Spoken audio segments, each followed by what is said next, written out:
स्वागत है आप सभी का हमारे YouTube चैनल HDCTC में। जैसा कि मैंने सजेशन दिया था और आप सभी को बोला भी था कि मैं उन सभी सजेशन का जितने भी सब्जेक्टिव प्रश्न मैंने उस सजेशन में दिए हैं सभी के आंसर को मैं आप सभी को डील करवाऊंगा। उसी क्रम में पहला वीडियो मैंने पहले ही अपलोड कर दिया है जो कि लाइव क्लास के माध्यम से है। अगर आपने उस वीडियो को नहीं देखा तो डिस्क्रिप्शन में आप सभी को उस लाइव क्लास का लिंक मिल जाएगा, आप देख सकते हैं वहाँ जाके। और दूसरा जो कि आज करवाया जा रहा है और वो दूसरा जो प्रश्न है वो प्रशिक्षण से संबंधित है, क्योंकि प्रशिक्षण से बहुत ही ज़्यादा चांस है कि आपको एक या दो प्रश्न सब्जेक्टिव के रूप में मिल जाए। ठीक है, तो आप सभी को इनकी व्याख्या समझेंगे बढ़िया से। और चैनल पे पहली बार अगर आए हैं तो चैनल को ज़रूर सब्सक्राइब कीजिए और वीडियो को ज़रूर शेयर कीजिए ताकि IRPM के जितने भी स्टूडेंट हैं उनकी मदद हो पाए, क्योंकि आप सभी को जानते हैं कि IRPM ऑनर्स के लिए ही ये विशेष चैनल बनाया गया है। तो चलिए वीडियो को शुरू करते हैं। मैं हूं अनंत विजय और आप देख रहे हैं HDCTC चैनल।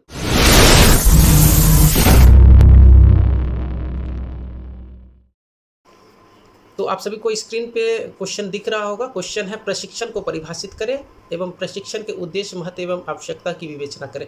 तो क्वेश्चन को लिखने से पहले क्वेश्चन को समझना बहुत ही ज़रूरी होता है। तो इस प्रश्न में क्या पूछा गया, इस प्रश्न में दो खंड है।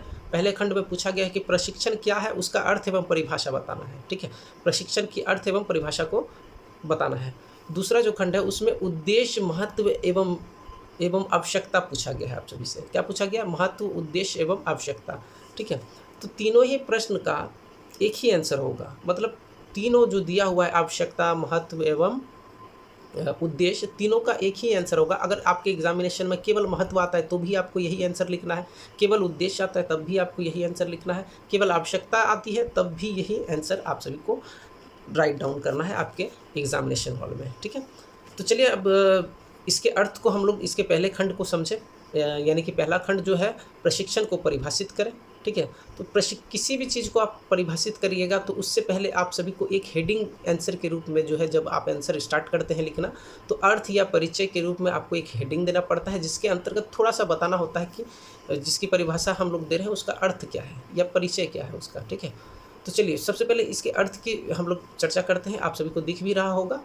तो अर्थ के अंतर्गत क्या बोला जाता है, प्रशिक्षण। देखिए अर्थ के अंतर्गत क्या बोला गया है, प्रशिक्षण शिक्षण की वह विशिष्ट प्रक्रिया है। आप सभी को एक बार फिर से मैं बोल दे रहा हूँ, प्रशिक्षण शिक्षण की वह विशिष्ट प्रक्रिया है जो किसी संस्था या उद्योग के कर्मचारियों में, क्या बोलिएगा, प्रशिक्षण शिक्षण की वह विशिष्ट प्रक्रिया है जो किसी उद्योग या संस्था के कर्मचारियों में कार्यकुशलता, निपुणता एवं कार्य कौशल में वृद्धि करता है। कार्यकुशलता, कार्य क्षमता तथा कौशल में उनकी वृद्धि करता है। यही इसका सामान्य अर्थ यही होता है प्रशिक्षण का। ठीक है, तो मैंने क्या बोला, प्रशिक्षण वह विशिष्ट प्रक्रिया है, प्रशिक्षण वह शिक्षण की वह विशिष्ट प्रक्रिया है जिसके द्वारा किसी संस्था या कर्मचारियों में उनके कार्य क्षमता,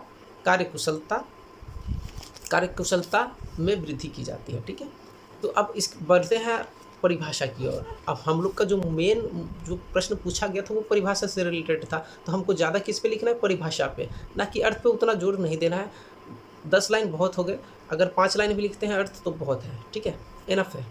तो आपको पूछा क्या गया था, मेनली परिभाषा। तो परिभाषा पे अब हम लोग आते हैं। आप सभी के गेस्ट पेपर में केवल 3 व्यक्तियों की, विद्वानों की परिभाषा दी गई है, लेकिन मैंने कुछ संग्रह करके जो है इसमें जो है 5 संस्था एवं व्यक्तियों का जो है संग्रहित किया है परिभाषा को। ठीक है, और आप सभी को सबसे पहले तो ये समझ लीजिए कि परिभाषा को स्टार्ट कैसे करना पड़ता है। मैंने पिछले भी वीडियो में आप सभी को बताया था कि परिभाषा, किसी भी चीज़ का परिभाषा स्टार्ट कीजिए तो आधुनिकता के साथ आप लिखने का प्रयास कीजिए, यानी कि चीज़ों को आधुनिक दौर से जोड़ने का प्रयास कीजिए आप सभी को। तो चलिए इसका स्टार्टिंग कैसे करेंगे हम लोग।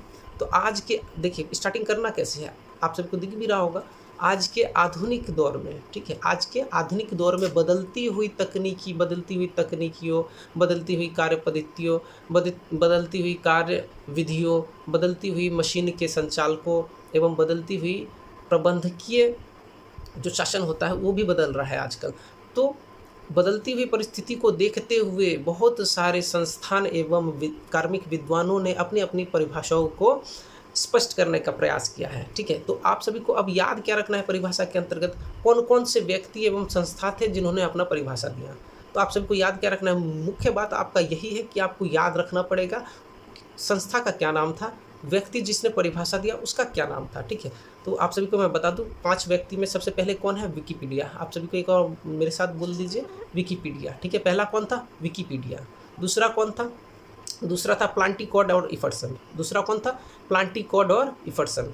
दूसरा प्लांटिकॉड और इफर्सन। तीसरा एडविन बी फिलिप्पो। तीसरा कौन था, एडविन बी फिलिप्पो। इसको अब हम लोग फिलिप्पो भी लिखना शुरू कर सकते हैं, ठीक है। एडविन बी फिलिप्पो उसका पूरा नाम था। उसके बाद मिचेल जे जूसियस, जूसियस लिख के भी हम लोग शुरू कर सकते हैं, मिचेल जे जूसियस। चौथा क्या है, मिचेल जे जूसियस। पांचवा डेलेसबिच, पांचवा डेलेसबिच, ठीक है। तो आप सभी को परिभाषा का स्टार्टिंग कैसे करना है, आधुनिकता के साथ जोड़ते हुए। आज के आधुनिक दौर में बदलती हुई कार्य पद्धति, नवीन षड्यंत्र, नवीन मशीनें, नवीन प्रबंधकीय पद्धति आदि को देखते हुए, आदि की आवश्यकताओं को देखते हुए विभिन्न विद्वानों ने अपने अपने स्तर पे, विभिन्न विद्वानों एवं संस्थाओं ने अपने अपने स्तर से इस प्रशिक्षण की परिभाषा को स्पष्ट करने का प्रयास किया, ठीक है। इसी में पहला जो परिभाषा दिया गया था किसके द्वारा, विकिपीडिया के द्वारा। किसके द्वारा, विकिपीडिया का।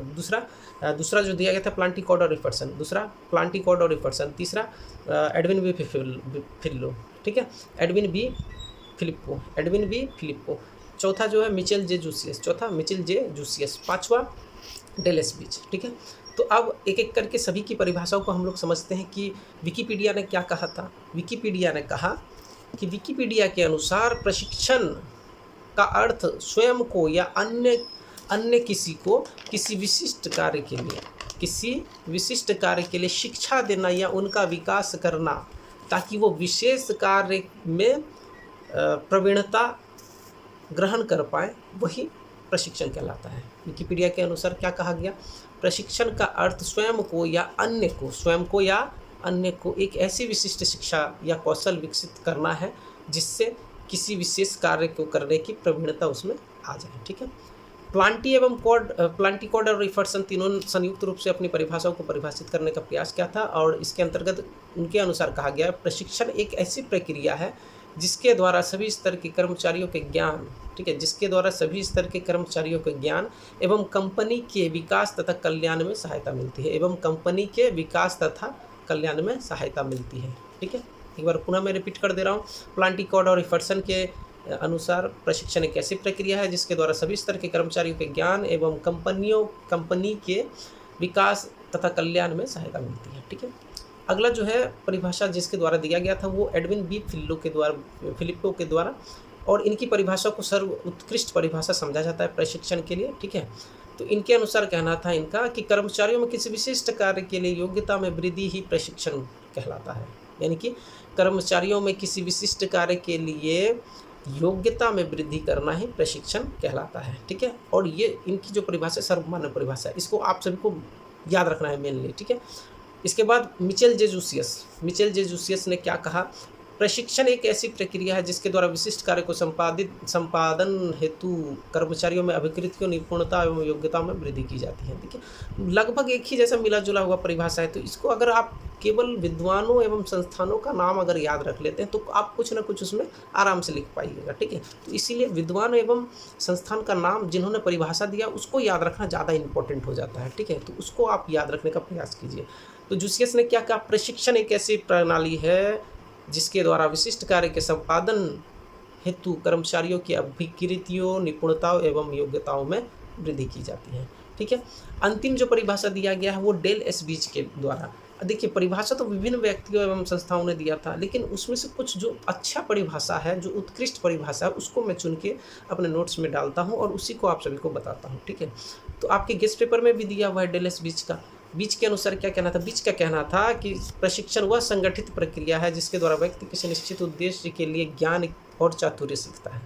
तो डेलेस बीच ने क्या कहा, डेलेस बीच ने कहा प्रशिक्षण वह विशिष्ट प्रक्रिया है, वह संगठित और विशिष्ट प्रक्रिया है जिसके द्वारा कोई कर्मचारी किसी विशिष्ट कार्य के लिए ज्ञान और चातुर्य सीखता है। तो इस प्रकार से 5 जो संस्था प्लस 4 विद्वानों ने, कार्मिक विद्वानों ने अपनी परिभाषा दी। उसमें पहला कौन था विकिपीडिया, दूसरा कौन था प्लांटिकॉड और इफर्सन। थोड़ा नाम अटपटा है लेकिन याद रखना पड़ेगा आप सभी को, प्लांटिकॉड और इफर्सन, ठीक है। तीसरा जो परिभाषा दिया एडविन बी फिलिप्पो, इसका नाम पिछले भी आप क्लास में सुने होंगे।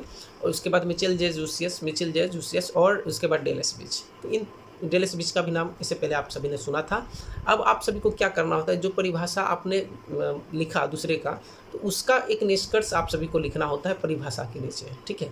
तो वो ज़रूरी होता है लिखना कि आप क्या समझे इन सभी की परिभाषाओं को समझने के बाद, पढ़ने के बाद आपको क्या अनुभव हुआ, प्रशिक्षण क्या होता है। तो आप सभी के गेस्ट पेपर में भी अच्छा तरीके से दिया गया है, उसको भी आप लिख सकते हैं। अन्यथा जो मैं लिख रहा हूँ, जो मैं बता रहा हूँ, जो आपको दिख रहा है उसे आप लिखिएगा। क्या बता रहा हूँ, प्रशिक्षण देखिए, अतः उपरोक्त परिभाषाओं के आधार पर हम लोग यह कह सकते हैं कि किसी विशेष कार्य के को विशिष्ट ढंग से संपन्न करने की कला, ज्ञान, कौशल एवं चातुर्य का उद्देश्यपूर्ण शिक्षण ही प्रशिक्षण कहलाता है, ठीक है। तो आप सबको क्या कहना है, उपरोक्त परिभाषाओं के आधार पर हम यह कह सकते हैं कि किसी विशिष्ट कार्य को किसी विशिष्ट ढंग से संपन्न करने के लिए कला, ज्ञान, कौशल एवं चातुर्य का उद्देश्यपूर्ण शिक्षण ही प्रशिक्षण कहलाता है। बहुत ही अच्छा तरीके से सजाया गया है। और अतः हम लोग यह भी कह सकते हैं कि प्रशिक्षण वह शिक्षण की वह सतत एवं प्रायोगिक प्रक्रिया है जिसके द्वारा कर्मचारियों की योग्यता बढ़ती है। अतः इसके द्वारा हम यह भी कह सकते हैं कि प्रशिक्षण वह सतत एवं प्रायोगिक प्रक्रिया है जिसके द्वारा कि कर्मचारियों की योग्यता में वृद्धि होती है, ठीक है। इस प्रकार से आपने परिभाषा, जो पहला खंड था इस क्वेश्चन का, वो आप सभी ने देख लिया। अब बढ़ते हैं दूसरे खंड की ओर। दूसरा जो खंड है हम लोग का है प्रशिक्षण के उद्देश्य, महत्व एवं उद्देश्य, प्रशिक्षण की आवश्यकता, महत्व एवं उद्देश्य। तीनों का एक ही आंसर होगा, ठीक है। मैं पहले भी बता दिया हूँ, ठीक है। तो चलिए इसके प्रशिक्षण की आवश्यकता, महत्व एवं उद्देश्य की अगर चर्चा करें तो आप सभी को जल्दी से मैं समझा दूँ। प्रशिक्षण की आवश्यकता, महत्व या उद्देश्य तीनों एक ही हेडिंग में आप सभी को लिख देना है और उसके बाद लिखना शुरू करना है। उपक्रम या संस्था द्वारा आवश्यकतानुसार चयनित कर्मचारियों एवं विभिन्न पदों पर स्थानांतरण अथवा पदोन्नति के लिए किए गए कर्मचारियों को प्रशिक्षण प्रदान करना आवश्यक है ताकि वे अपने अपने कार्य को सही तरीके से कर पाए। अब देखिए, आवश्यकता, महत्व, उद्देश्य को हम लोग अपने से भी लिख सकते हैं। इसमें करना क्या होता है, आवश्यकता किस लिए पड़ता है प्रशिक्षण का। अगर मान लीजिए कोई नया कर्मचारी आया, उस सर को पता नहीं रहता हमारा काम क्या है, तो क्या करना होता है, उसको ये पता नहीं रहता है, उसको वही चीज़ सिखाने के लिए कि आपको जिस काम के लिए चयनित किया गया है, उस कार्य को कम समय में अधिक उत्पाद करते हुए कैसे आप करिएगा, इसी चीज़ के लिए प्रशिक्षण दिया जाता है, ठीक है। सबसे बड़ा महत्व यही है, सबसे बड़ा उद्देश्य भी इसका यही है और सबसे बड़ी आवश्यकता भी इसकी यही है कि नए कर्मचारी जो भी नियुक्त किए जाते हैं किसी संस्था या कंपनी में, उसको कार्य पे, मतलब जो कार्य उसको सौंपा गया उसको विशिष्ट ढंग से किस प्रकार से जल्द कम से कम समय में कर दें, इसीलिए प्रशिक्षण दिया जाता है, ठीक है। अब आगे बढ़ते हैं। कर्मचारी की योग्यता, कार्यकुशलता, तकनीकी विकास से जुड़े कौशल में वृद्धि हेतु प्रशिक्षण अत्यंत आवश्यक है। अब बता रहा है यहाँ क्या क्या, आप तो थोड़ा परिभाषा याद ही होगा, थोड़ा बहुत याद हो चुका होगा। तो प्रशिक्षण की और किस लिए ज़रूरत होती है, क्योंकि ये कर्मचारी की योग्यता में वृद्धि के लिए, किस लिए, कर्मचारी की योग्यता में वृद्धि के लिए। कई कर्मचारी ऐसे होते हैं, ऐसे जो है चयनित हो जाते हैं केवल और केवल नंबर के आधार पर चयनित, कि पहले की जो सिचुएशन था, पहले नंबर के आधार पर चयनित किया जाता था। तो पहले जो है ना ज़्यादा समस्या आता था, मतलब किसी भी विभाग में कोई अगर भर्ती हो रहा है तो उसको ज़्यादा प्रशिक्षित करना पड़ता था। और यही कारण है कि प्रशिक्षण बहुत ही अत्यंत पहलू हो जाता है किसी भी उद्योग का, किसी भी संस्थान का, ठीक है।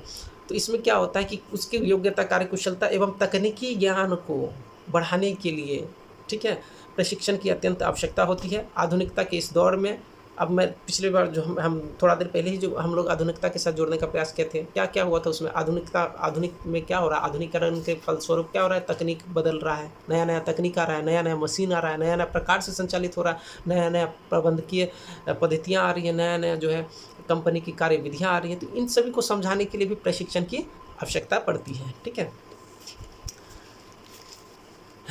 तो अब आगे बढ़ते हैं।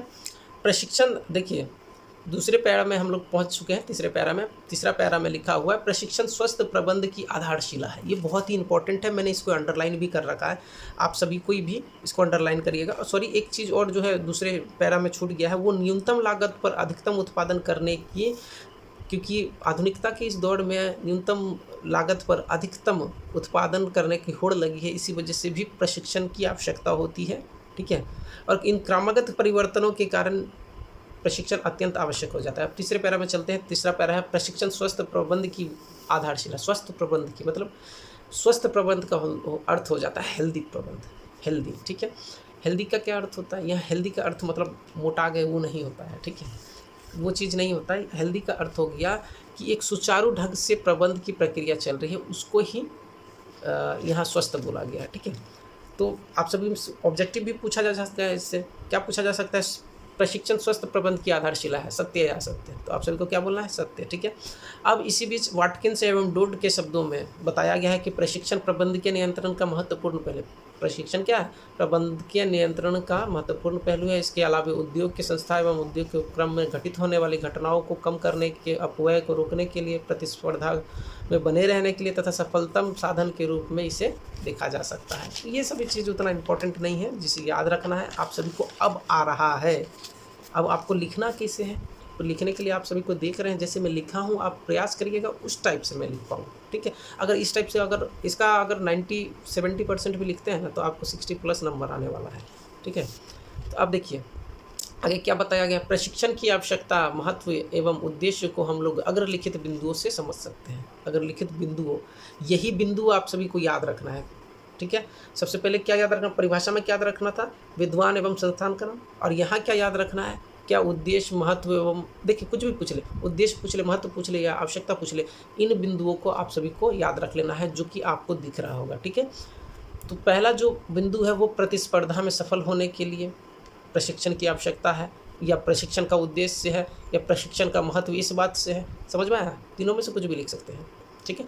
तो पहला जो बिंदु है वो प्रतिस्पर्धा में सफलता का स्रोत होता है। दूसरा कार्यक्षमता व योग्यता में सुधार, कार्यक्षमता या योग्यता में सुधार। तीसरा उत्पादन में वृद्धि, तीसरा उत्पादन में वृद्धि। चौथा मनोबल में वृद्धि, चौथा मनोबल में वृद्धि।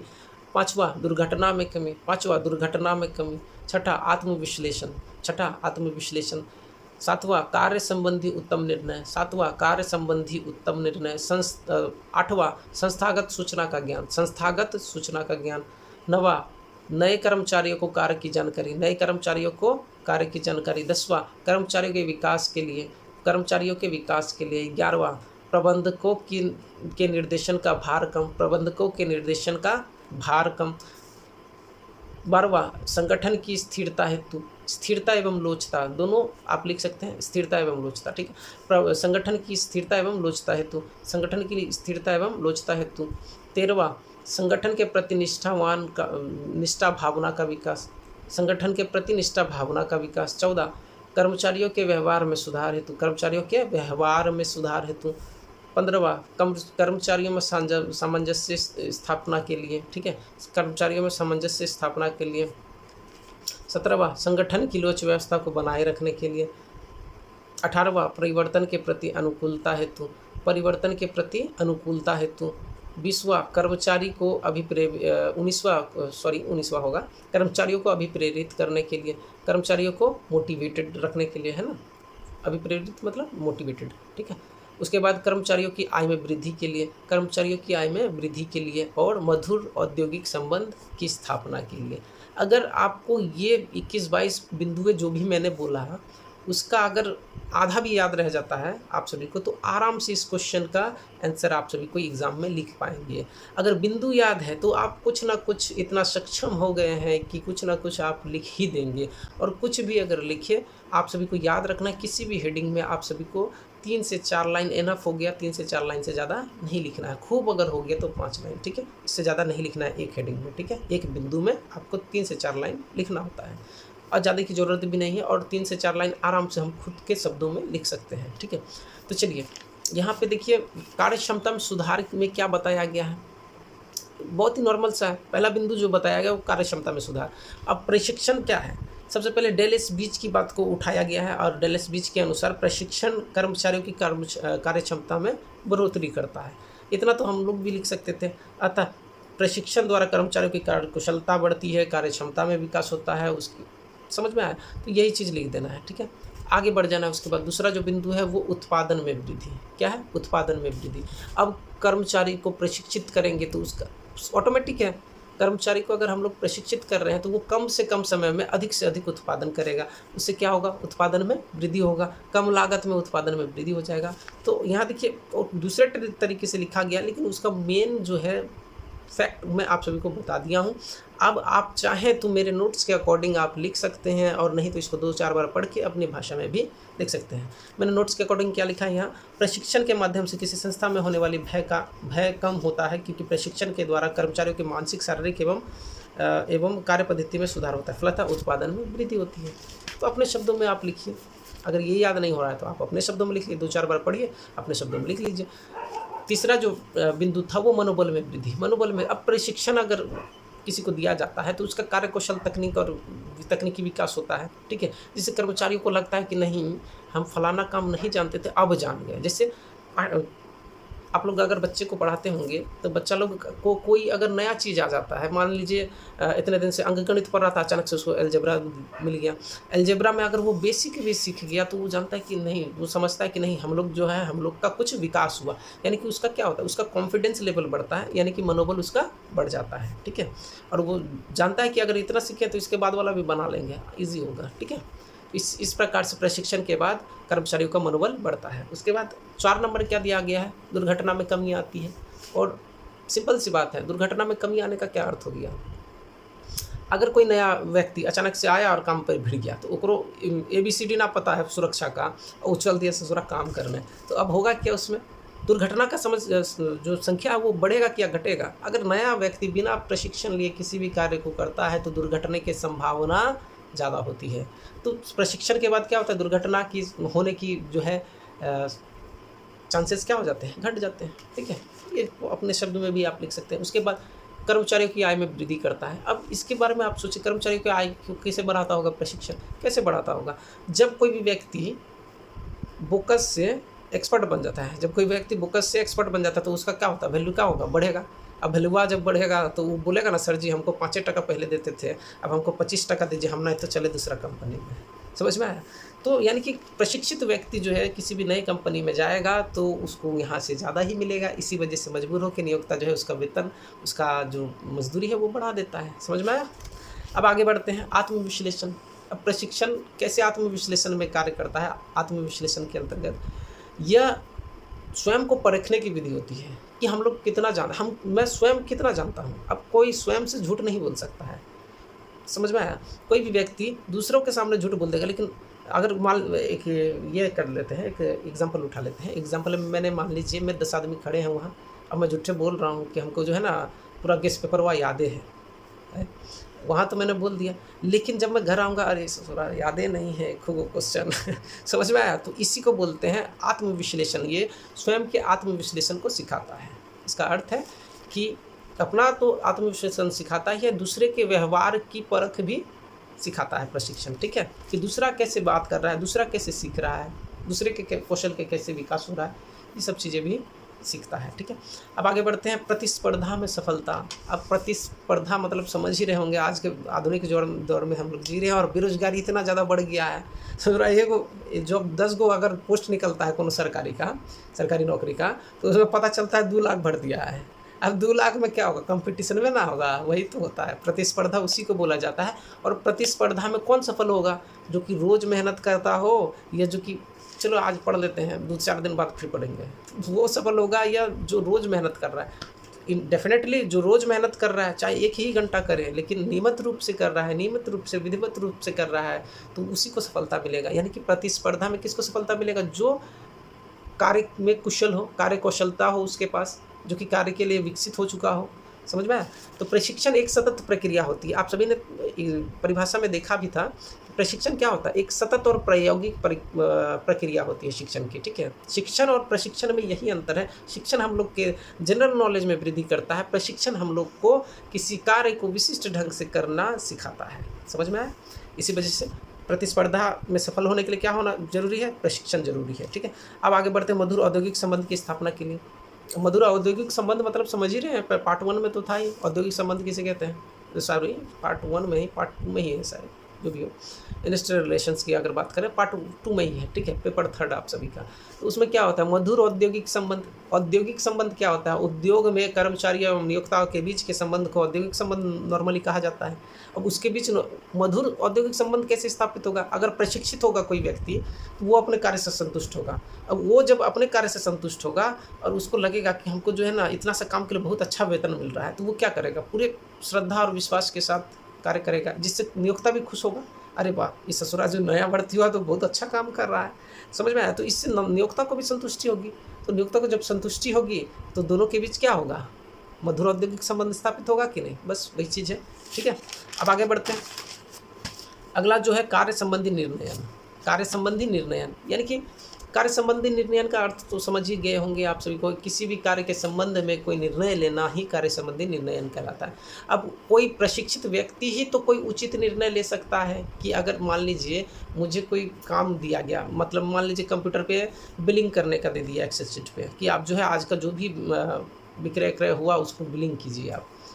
तो उस कार्य को करने के लिए मुझे क्या करना चाहिए, मुझे क्या निर्णय लेना है, मतलब मुझे क्या क्या चीज़ चाहिए, किसकी आवश्यकता है, किसको लेना है, किसको नहीं लेना है, किस व्यक्ति की आवश्यकता है मुझे, तो उसी को निर्णय लेना ही कहा जाता है, ठीक है। तो यानी कि किसी भी कार्य के निर्णय में भी प्रशिक्षण सहायता करता है। कैसे, क्योंकि ये हम लोग के तकनीकी ज्ञान को बढ़ाता है, ये हम लोग के कार्यकुशलता को बढ़ाता है, ये हमारी क्षमताओं को बढ़ाता है, ठीक है, हमारी योग्यताओं का विकास करता है। तो प्रशिक्षण जो है हम लोग को कह सकते हैं कि कार्य संबंधी निर्णय लेने में बहुत ही सरलता आ जाती है प्रशिक्षण लेने के बाद। 10वां जो बिंदु है वो संस्थागत सूचनाओं का ज्ञान।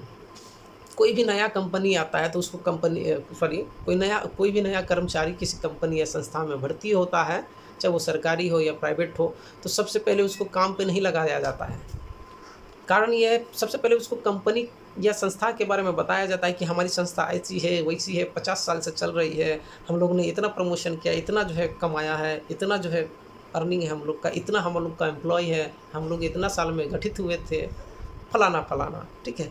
तो यही होता है संस्थागत सूचना, ठीक है। इसके अलावा संस्थागत सूचना में कंपनी किस प्रकार से कार्य करती है, कंपनी का क्या रूल्स और रेगुलेशंस हैं, कंपनी के कौन से रूल्स और रेगुलेशन आपको फॉलो करने ही पड़ेंगे, वही सब होता है संस्थागत सूचना, जो कि सभी कर्मचारियों को दिया जाता है प्रशिक्षण के माध्यम से, ठीक है। यहाँ जो भी लिखा है आप सभी को पढ़ लीजिएगा, इसका जो मोटा मोटी जो मीनिंग है वो मैं आप सभी को बता रहा हूँ, ठीक है। अगला है कर्मचारियों के विकास के लिए। कर्मचारियों का विकास कैसे करता है प्रशिक्षण। मैंने आप सभी को थोड़ा देर पहले ही एग्जाम्पल दिया था कि कोई बच्चा अगर ABCD अभी सीख रहा है और जब वो सीख लेगा, जब वो ABCD पूरा सीख लेगा तो बोलेगा नहीं हमारा तो ABCD याद हो गया है ना। तो इस प्रकार से वो लिख के भी दिखा देगा आप सभी को। तो आप जब स्टूडेंट को देख सक रहे हैं, आँख सक रहे हैं कि वो ABCD नहीं जानता था, अब पूरा Z तक लिख रहा है, तो उसका क्या हो रहा है, विकास हो रहा है। तो प्रशिक्षण के अंतर्गत जो है किसी कार्य के बारे में कोई नया कर्मचारी नहीं जानता है, उसको बताता है, उसको सिखाता है कि आपको इस प्रकार से करना है, ठीक है, आपको इतने समय में करना है, इस प्रकार से करना है, तो आपका इतने समय में हो जाएगा कार्य, ठीक है। तो वही सब चीज़ सिखाया जाता है प्रशिक्षण में।